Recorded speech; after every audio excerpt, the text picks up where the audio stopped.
You can watch an English video and understand almost everything. But the moment someone looks at you and asks a simple question, your mind suddenly goes silent. You know the answer. You may even know the words. Yet fear speaks before you do. If this happens to you, your intelligence is not the problem, and studying more grammar may not solve it. Today, I will show you a simple 25-minute routine that can help you understand natural English, respond without translating every sentence, and speak with greater confidence. Stay with me, because the final step is the one most learners skip, and it can completely change the way you practice English. Here at Lumina Academy, I want this to be more than a listening lesson. I want it to become a safe practice space where you can pause, repeat, speak, and discover that your voice is not as weak as fear has made you believe. Let us begin with an important truth. If you understand English but struggle to speak it, this does not mean that you are unintelligent or bad at languages. It usually means that most of your English knowledge is passive. Passive English is the English you recognize while reading a message, watching a video, or listening to another person. Active English is the English you can find and use at the exact moment you need it. These are related skills, but they are not the same skill. You may recognize hundreds of words and still become silent in a conversation. Your brain has seen those words, but your mouth has not practiced producing them quickly. It is like knowing the names of many exercises without training your body to perform them. Knowledge is present, but automatic ability has not yet developed. This is where many learners make a painful mistake. They believe they need more information, so they collect more vocabulary, watch more grammar lessons, and fill more notebooks. Learning is valuable, but speaking improves mainly through speaking. You cannot develop a speaking reflex by keeping every sentence inside your head. For some girls and women, the difficulty is not only linguistic, it is emotional. Perhaps someone laughed at your pronunciation in school. Perhaps a classmate answered faster than you, and you decided she was more intelligent. Perhaps you have heard people use English as a sign of social status, making others feel small for speaking differently. Perhaps you worry that your regional accent, your Hindi influence, or the influence of another Indian language will make people judge you.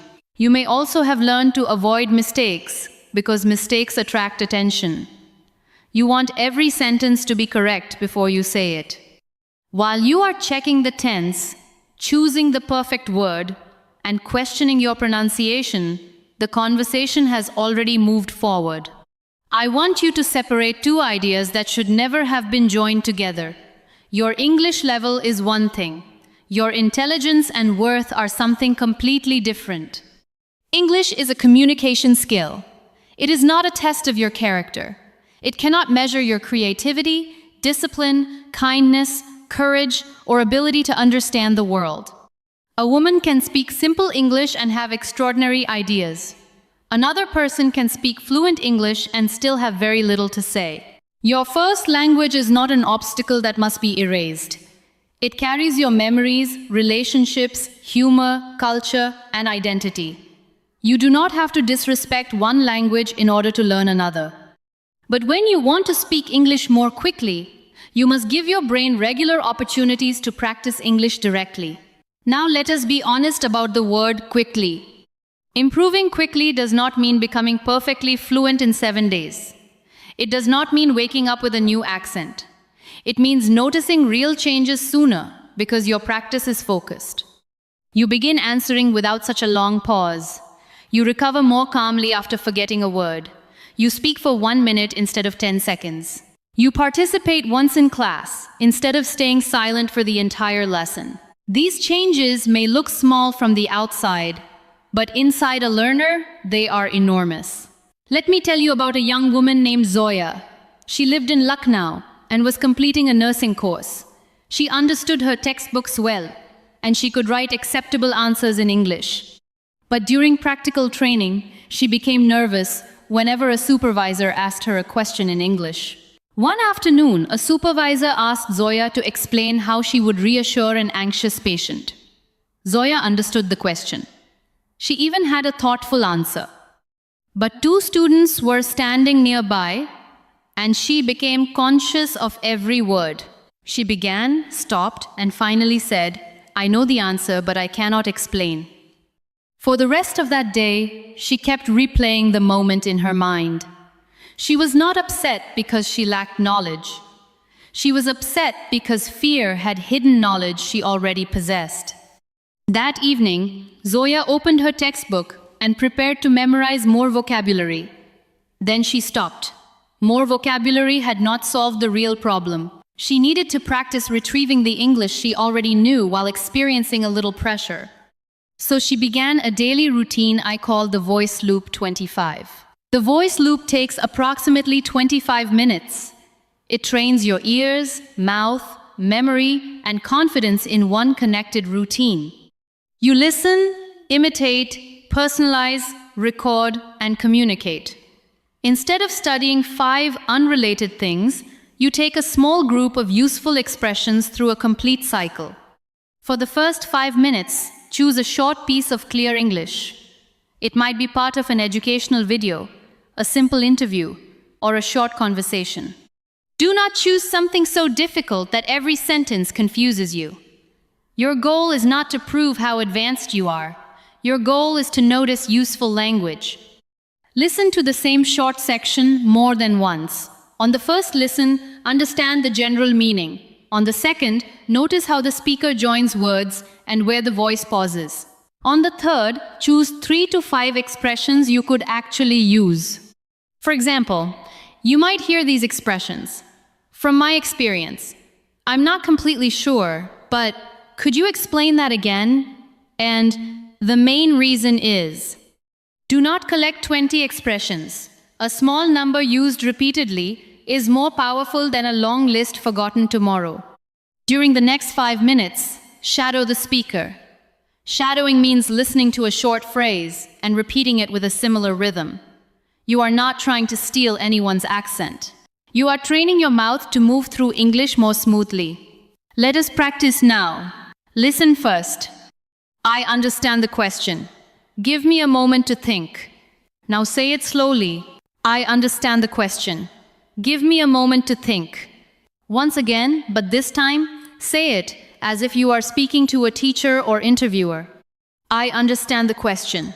Give me a moment to think. Notice what this sentence gives you. It does not only give you English, it gives you time. Instead of freezing, you remain part of the conversation. Here is another one. I'm not completely sure, but this is how I understand it. Pause and repeat. I'm not completely sure, but this is how I understand it. That is a useful sentence for class discussions, meetings, and interviews. You do not need to pretend that you know everything. You can speak with honesty and still sound confident. During the next 5 minutes of the voice loop, stop copying the speaker and speak from your own experience. This step matters because repeating a sentence is not the same as creating one. Take the expression, "The main reason is," and connect it to your real life. The main reason I want to improve my English is that I want to express my ideas clearly. The main reason I feel nervous is that I worry about making mistakes. The main reason I chose this course is that I enjoy helping people. Your sentences do not need to be impressive. They need to be true. Personal sentences are easier to remember because they belong to your life. Zoya used this step to prepare for situations she regularly faced during her nursing course.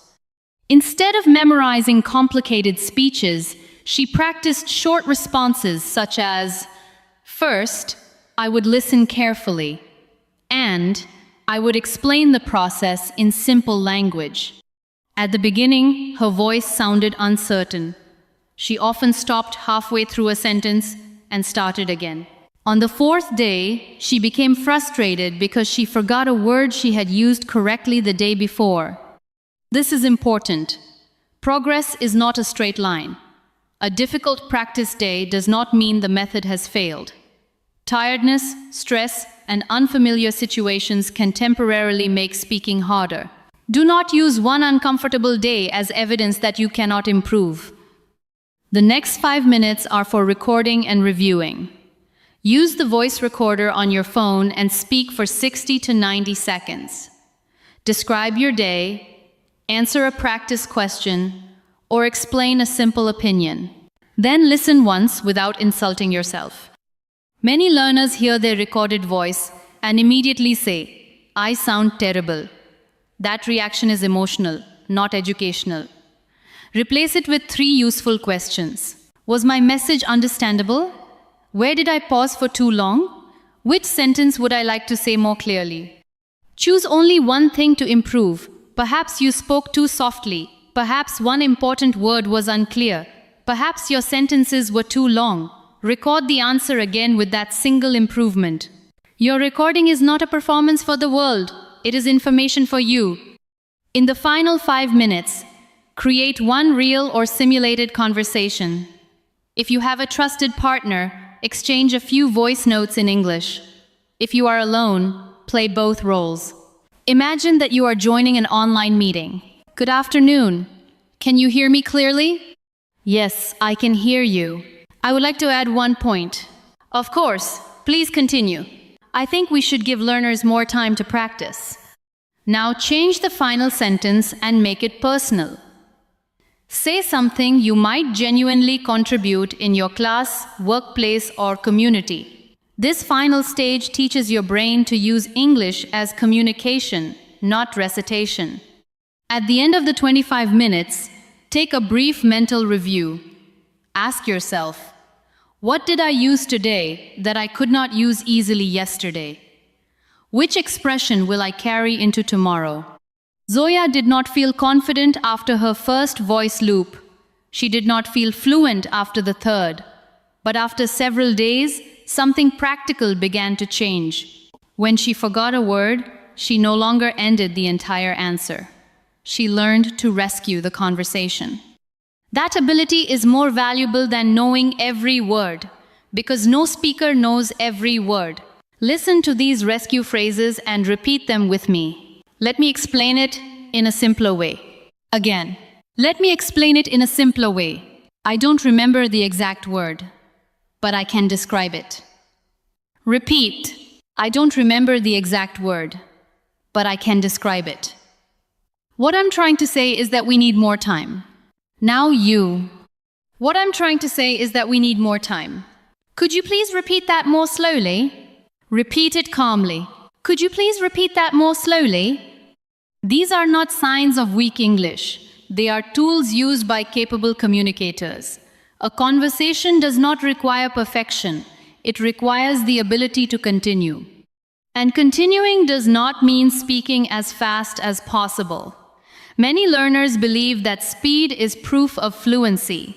They hear a confident speaker and try to copy the speed before they have developed control. Their words become unclear, their breathing becomes uncomfortable, and one mistake causes the whole sentence to collapse. Speak slowly enough to remain connected to your meaning. A clear sentence spoken calmly is more effective than a fast sentence nobody can understand. Your natural accent is not a defect. Every English speaker has an accent, including native speakers. You may improve individual sounds when they affect understanding, but you do not need to hide where you come from. The purpose of pronunciation is clarity, not imitation. Try this sentence with me. I would like to share a different opinion. Say it slowly and give each important word enough space. I would like to share a different opinion. Now, imagine that someone disagrees with you. Keep your voice calm and continue. I understand your point, but I see the situation differently. Repeat. I understand your point, but I see the situation differently. This is useful in a classroom, a meeting, or a conversation with friends. Confidence does not require you to become aggressive. You can speak gently and still speak clearly. Zoya began using expressions like these during her training. At first, she used them only while practicing alone. Then she set herself a small goal. During each practical session, she would ask or answer one question in English. On Monday, she wanted to ask her supervisor for clarification. She knew the sentence, but when the opportunity came, fear returned. Another student asked the question first, and Zoya remained silent. She felt disappointed, but she did not call herself a failure. That evening, she recreated the moment in her voice loop. She said, "Excuse me, could you please explain the final step again?" Then she imagined the response. "Of course, which part was unclear?" She answered, "I understand the first two steps, but I am not sure about the final one." The next day, she found another opportunity. Her voice was quiet, but this time she asked the question. Her supervisor explained the answer and continued the lesson. There was no dramatic celebration. Nobody in the room knew how important that ordinary exchange was to her. But Zoya knew. She had taught her brain that nervousness did not have the authority to close her mouth. This is how confidence develops. You practice a sentence in safety, use it in a small, real situation, and then return to practice with new experience. That is why I call it a loop. Each attempt prepares you for the next one. Now, let us apply this method to situations you may face in your own life. Suppose you need to introduce yourself. Many learners try to memorize a long introduction filled with formal vocabulary. If they forget one sentence, they lose the rest. Instead, build your introduction from small sections that can stand independently. Listen first. My name is Radhika, and I'm currently studying computer science. Pause and repeat. My name is Radhika, and I'm currently studying computer science. I'm especially interested in solving practical problems. Repeat. I'm especially interested in solving practical problems. At the moment, I'm working on becoming a more confident communicator. Now repeat it. At the moment, I'm working on becoming a more confident communicator. You can replace the details with your own. You may be studying, working, looking for employment, managing your home, or returning to education. Your introduction should represent your real life. Perhaps you could say, "My name is Neha. I recently completed my degree in commerce. I enjoy organizing information and working with people. At the moment, I'm preparing for new career opportunities." Simple English can still sound mature when the ideas are organized. If you are participating in class, prepare a few sentences that help you enter the discussion. I would like to answer this question. I agree with part of that idea. Could you give us another example? I have a question about the second point. Choose one and say it now. Do not wait for the day when you suddenly feel fearless. Choose one sentence before class and look for a suitable moment to use it. Preparation reduces pressure because your first few words are already available. During an online meeting, you may need different expressions. I'm sorry, my connection was unstable for a moment. Could you please share the document again? I would like to clarify one detail. Before we continue, may I ask a quick question? Practice these sentences before the meeting begins. Athletes warm up their bodies. Speakers can warm up their mouths. Spend 2 minutes saying the first sentences you are likely to need. This small preparation tells your brain that English is coming. You will not be meeting the language for the first time under pressure. For a phone call, begin with an opening you can trust. Hello, my name is Simran. I'm calling to ask about the course. I would like to know when the next session begins. Could you please tell me what documents I need? If possible, could you send the details by email? Now imagine that the other person speaks too quickly. You do not have to pretend that you understood.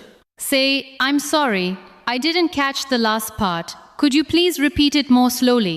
Let us repeat that together. I'm sorry, I didn't catch the last part. Could you please repeat it more slowly? Asking someone to repeat a sentence is not embarrassing. Giving an incorrect answer because you were afraid to ask can create more confusion. Clear communication includes checking what you heard. Job interviews create a special kind of pressure because learners feel that every word is being evaluated. Preparation helps, but memorizing complete answers can make you sound unnatural.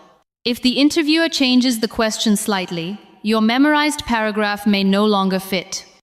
Prepare ideas instead of speeches.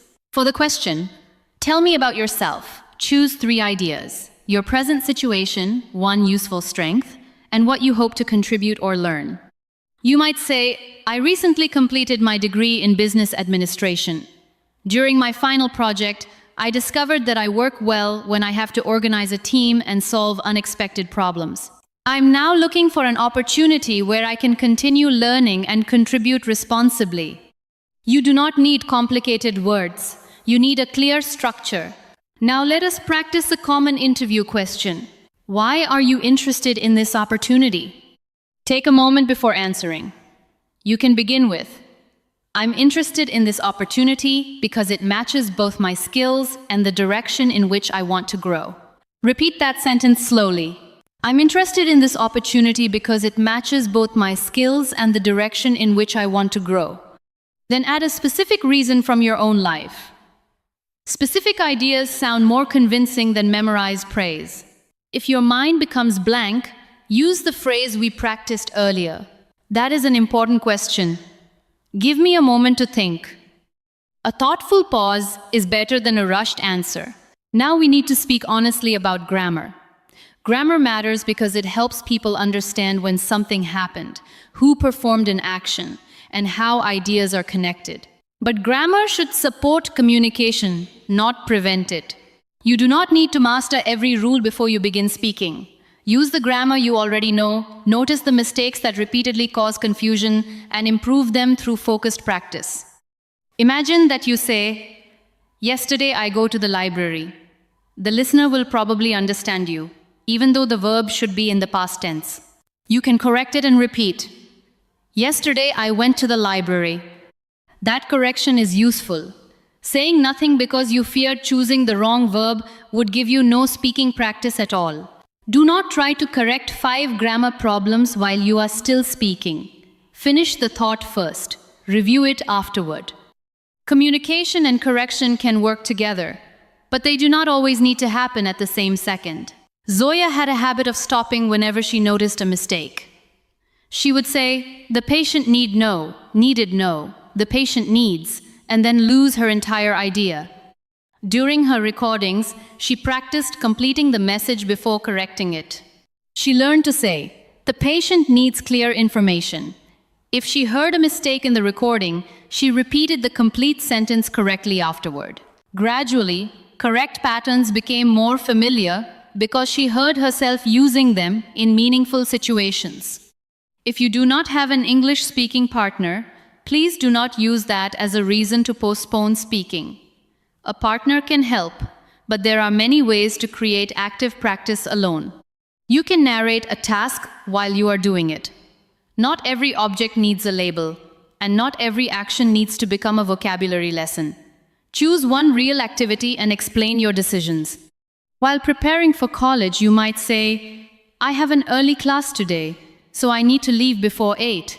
I'm taking an umbrella because the sky looks cloudy. I also need to review my notes before the lecture begins. This trains connected speech, not isolated words. You can send private voice notes to yourself and answer them later. In the morning, record a question. What is one thing you want to complete today? In the evening, answer it in English. You can also create a role play. Place an empty chair in front of you and imagine that you are speaking to a teacher, interviewer, customer, colleague, or new friend. The chair may be empty, but the language practice is real. If you join an online language group, choose one that respects learners and protects their privacy. You are allowed to leave any group where people mock accents, behave inappropriately, or make you uncomfortable. A safe learning environment is not a luxury. It is part of effective practice. You can also shadow short educational clips, but remember that shadowing is only one stage. After repeating the speaker, close the clip and express the same general idea using your own experience. Otherwise, you may become excellent at copying sentences, but remain uncertain when you need to create one. The next step is the one that changes everything. You must begin reusing a small group of expressions across different situations. Suppose this week you choose the phrase, "from my experience." Use it while discussing education, work, friendship, or learning. From my experience, short practice sessions are easier to maintain. From my experience, asking questions prevents bigger mistakes. From my experience, people improve faster when they feel safe. One flexible expression can help you create many original sentences. Reuse is not laziness. Reuse is how language becomes automatic. Zoya chose 5 expressions for 1 week. Among them were, "Let me make sure I understand," and "the most important thing is." She used them in recordings, role plays, conversations with a friend, and practical lessons. By the end of the week, she no longer had to search for them. They had become part of her active English. Then came a difficult morning. Her supervisor asked her to explain a procedure in front of the group. Zoya began well, but halfway through, she forgot the English word she needed. For 1 second, the old fear returned. She could feel everyone waiting. In the past, she would have apologized and stopped. This time, she took a breath and said, "I don't remember the exact word, but let me explain what it does." She described the object in simple English. Another student supplied the missing word, and Zoya completed her explanation. Her answer was not perfect, but she had remained present, communicated the meaning, and finished what she had started. That moment taught her something no grammar exercise could have taught alone. Forgetting one word does not mean losing your voice. It means finding another path to your meaning. After that experience, Zoya stopped measuring every conversation by the number of mistakes she made. She began asking a better question. Did I communicate what mattered? That question changed the way she practiced. She still corrected her grammar and pronunciation, but she no longer allowed correction to become punishment. She treated each mistake as useful information.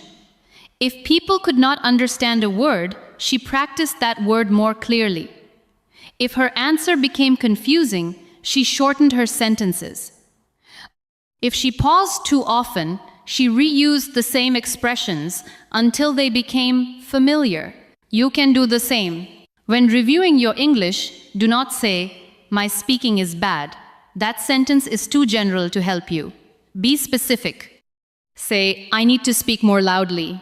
"I need a clearer opening sentence." "I need to practice the past tense." "I need to pause between ideas." A specific problem can become a practice goal. A general insult only becomes another reason to feel afraid. I now want to give you a 7-day starter challenge. This challenge will not make you fluent in 1 week. Its purpose is to move your English from silent knowledge into daily action. Each day has one small goal, and each goal prepares you for the next one. On the first day, create a recording of your starting point. Speak for 1 minute about who you are, what you currently do, and why you want to improve your English. Do not write a complete script. Give yourself 3 simple ideas and speak from them. You may pause. You may repeat a word. You may make mistakes. Do not delete the recording. It is not evidence of failure. It is your starting line. On the second day, choose a clear English clip that is no longer than 1 minute. Listen to it several times and select 3 useful expressions. Shadow those expressions slowly. Pay attention to rhythm, pauses, and clarity. Then close the clip and use each expression in a sentence about your own life. This final step changes borrowed language into personal language. On the third day, practice asking for clarification. Imagine that you are in a class, an interview, a workplace, or a phone conversation. Say, "Could you please explain that in a simpler way? I understood the first part, but I missed the last detail." Do you mean that I should complete this today? Could you give me an example? Choose the 2 sentences most useful to you and repeat them until they feel comfortable. Your goal is not to memorize every sentence. Your goal is to make 2 of them available when pressure appears. On the 4th day, speak about a real experience for 2 minutes. You could describe a recent challenge, something you learned, a decision you made, or a moment that made you proud. Use a simple structure. First, explain what happened. Next, describe how you responded. Finally, say what you learned. If you forget a word, do not stop the recording. Use one of your rescue phrases. I don't remember the exact word, but it means, what I'm trying to say is, let me explain it differently. The purpose of the 4th day is to practice recovery. Every time you recover from a forgotten word, you weaken the belief that one mistake can destroy a conversation. On the 5th day, create a simulated conversation connected to your real goal. If you are a student, practice asking a teacher a question. If you are preparing for employment, answer one interview question. If you attend online meetings, practice entering a discussion. If you want more confidence with friends, describe an opinion and ask the other person what she thinks. Speak both roles if you are alone. Make the conversation last at least 3 minutes. It may feel unusual at first, but do it seriously. Your brain learns from situations it repeatedly rehearses. On the 6th day, use English with another person in one safe interaction. This may be a short voice note to a trusted friend, a practice call with a classmate, or a respectful language group conversation. Tell the person that you are practicing and that you would like to speak for 5 minutes without being interrupted for every small mistake. Afterward, ask for only one piece of helpful feedback. Too much correction can make a beginner afraid to continue. One clear suggestion is enough for one practice session. If no safe person is available, record a message as if you were speaking to someone and listen to it the following morning. What matters is that you create a complete message for a listener, even if the listener is your future self. On the 7th day, repeat the 1-minute introduction you recorded on the 1st day. Use the same 3 ideas, but do not listen to your original recording before speaking. When you finish, compare the 2. You may not hear a dramatic transformation, and that is fine. Listen for smaller signs. Did you begin more easily? Were your pauses shorter? Did you speak more clearly? Did you recover instead of stopping? Did one useful expression appear naturally? Write down or say aloud 3 improvements, however small they seem. Then choose one goal for the following week. Perhaps you want to answer questions for longer. Perhaps you want to pronounce final sounds more clearly. Perhaps you want to use the past tense more accurately. Keep the goal focused enough to practice. After 7 days, continue the voice loop 25 with new situations and a few new expressions each week. Do not replace your entire routine every time you discover another learning technique. Constantly changing methods can feel productive, while preventing you from practicing anything deeply. Consistency is often quiet and repetitive. That is exactly why it works. Several weeks after Zoya began her routine, she was assisting during a health awareness session. The room included students, instructors, and women from the surrounding community. Zoya had no plan to speak publicly that day. Her responsibility was to organize materials and help participants find their seats. During the question period, one woman raised her hand. She seemed uncertain and asked a question in Hindi about how to explain a health concern during an appointment when she did not know the correct medical words. The instructor understood part of the question but missed an important detail. Zoya knew what the woman meant. For a moment, she waited for someone else to respond. Then she remembered every time she had remained silent while holding a useful thought. She raised her hand and said, "May I explain what she is asking?" The instructor nodded. Zoya spoke in simple English. She did not use impressive vocabulary. She explained that the woman wanted to know how to communicate symptoms clearly when she could not remember technical terms. Then Zoya offered a practical answer. Describe where the problem is, when it began, what it feels like, and what makes it better or worse. The instructor thanked her and continued the discussion. That was Zoya's turning point. Not because every sentence was grammatically perfect, not because she suddenly sounded like someone from another country. It mattered because her English helped one person understand another. Language had stopped being a performance. It had become a bridge. Later, a younger student approached Zoya and said that she also became nervous when speaking English. She asked how Zoya had learned to sound so calm. Zoya smiled because she knew that calmness was not where she had begun. She said, "I still get nervous. I have simply practiced what to do when nervousness comes. That is the truth I want you to remember. You do not have to wait for fear to disappear. You can prepare sentences that help you move through it. You can slow down, ask for time, describe a forgotten word, correct yourself, and continue. Your goal is not to become a copy of a fluent speaker you see online.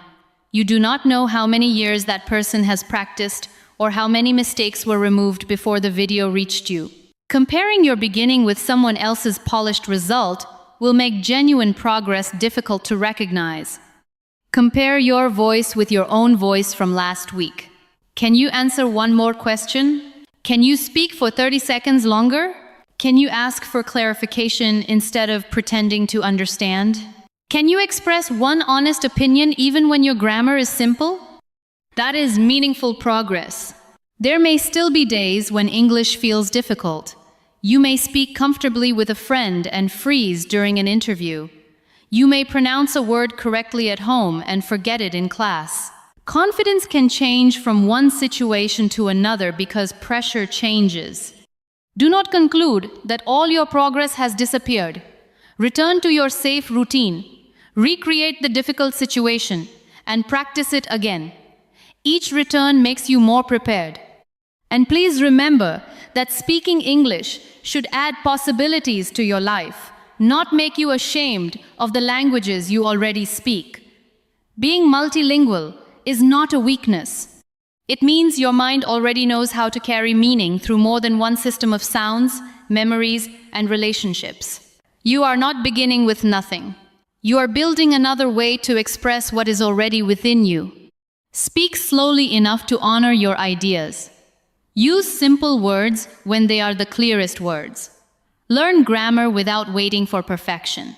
Keep a few practical expressions close to you. Listen carefully. Record honestly. Review kindly. Enter one small conversation at a time. One day, someone may ask you a question and wait for your answer. Your heart may still beat quickly. You may still need a moment to think. But this time, silence will not make the decision for you. You will breathe and say, "Give me a moment. I know what I want to say." Then you will begin. Your first sentence may not be perfect. Your accent may reveal the places, people, and languages that shaped you. Let it. An accent is not evidence that you failed to learn English. It is evidence that English is not the only language your voice has known. Your voice deserves space while it is developing, not only after it has become polished. If this 7-day challenge feels useful, begin today with your 1-minute recording. Near the end of the week, you can return and share one small improvement you noticed. Let your progress be honest, not exaggerated. Do not wait to feel completely ready. Readiness often grows after we act. 25 focused minutes will not change everything at once. But repeated patiently, those minutes can change what happens when someone looks at you, asks a question, and waits. The thought inside you will no longer remain trapped behind fear. You will give it words, and those words, spoken in your own clear and imperfect voice, will be enough to begin.